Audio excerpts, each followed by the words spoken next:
Imagine करो, court में जज बैठे हैं, लॉयर्स बैठे हैं और एक बंदा उठ के बोलता है, योर ऑनर, मैं प्लांटिफ भी हूँ और डिफेंडेंट भी हूँ, मैं खुद पे ही केस कर रहा हूँ।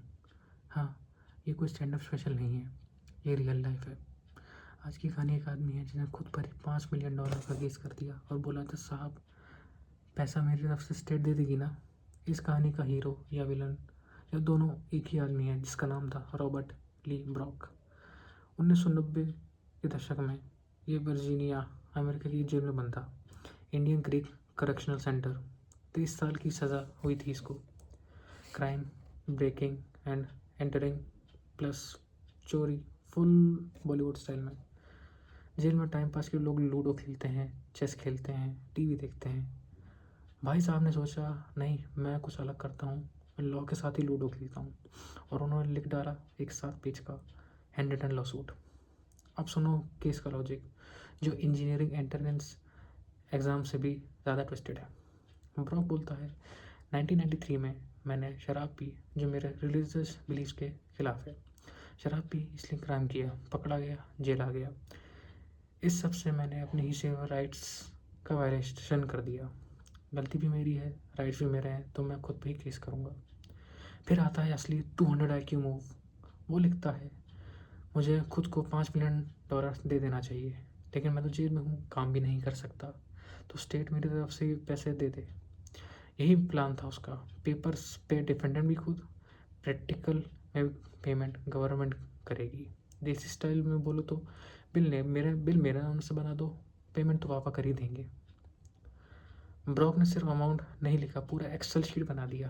$3 मिलियन वाइफ और बच्चों के लिए, $2 मिलियन खुद के लिए, अगले 23 साल जेल में खर्चा, और बाद में जब बाहर आ जाऊंगा उसका खर्चा। और सबसे क्यूट लाइन, जब मैं बाहर आ जाऊंगा तो कोर्ट ऑर्डर से धीरे धीरे ये पैसे स्टेट को वापस कर दूंगा। भाई EMI पे अपनी ही लॉ सूट, कमाल है। ये वही एनर्जी है जैसे कोई बोले, मैं खुद को आईफोन गिफ्ट कर रहा हूँ लेकिन UPI आप कर दो, बाद में मैं इमोशनल सपोर्ट दे दूँगा। कुछ लॉयर्स का मानना था कि पैसे के साथ ब्रॉक का एक दूसरा मोटिव भी है।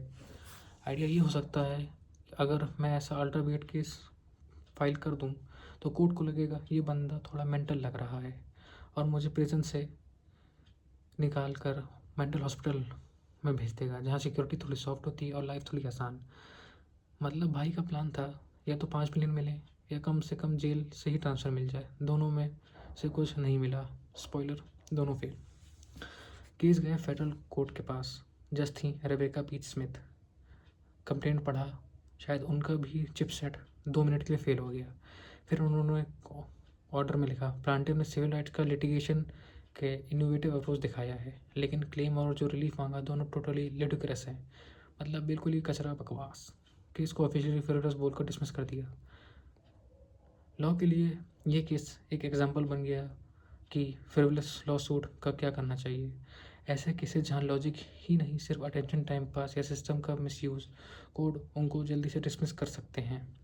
कभी कभी वार्निंग भी देते हैं, स्पेशली प्रिजनर केसेस में। कुछ लोग लिटरली डजन्स ऑफ ऐसे केसेस फाइल करते हैं। ये तो US में एक लॉ अलग से बना दिया गया, प्रिजन लिटिगेशन रिफॉर्म एक्ट, जो बोलता है कि पहले प्रॉपर ग्रीवेंस प्रोसेस फॉलो करो, वरना कोर्ट का टाइम वेस्ट बिल्कुल मत करो। तो इस कहानी का मॉरल क्या है? लॉ तुम्हारी मदद तभी करेगा जब तुम्हारा केस लॉजिक टेस्ट भी पास करे और मैथ्स टेस्ट भी। यह बंदा खुद ही बोल रहा है मेरी गलती है, फिर भी चाहता है पैसा गवर्नमेंट दे। इससे बेटर तो इंडियन पेरेंट्स का डायलॉग है, गलती भी तेरी, डांट भी तेरी। नेक्स्ट टाइम अगर तुम्हें कोई बोले मैं अपने आप से ही लड़े जा रहा हूँ, तुम बोल सकते हो, भाई तू इमोशनल लेवल पे नहीं, लीगल लेवल पे भी खुद से लड़ सकता है, बट प्लीज़ कोर्ट का टाइम वेस्ट मत करना। अगर ऐसी ही और अल्टीमेट वियर्ड कोर्ट केसेस पसंद आते हैं तो वीडियो को लाइक करो, व्हाट्सएप ग्रुप में डाल लो, और चैनल को वियर्ड कोर्ट केसेस को सब्सक्राइब करो। नेक्स्ट एपिसोड के लिए कौन सा कोर्ट केस चाहिए कमेंट में लिखो।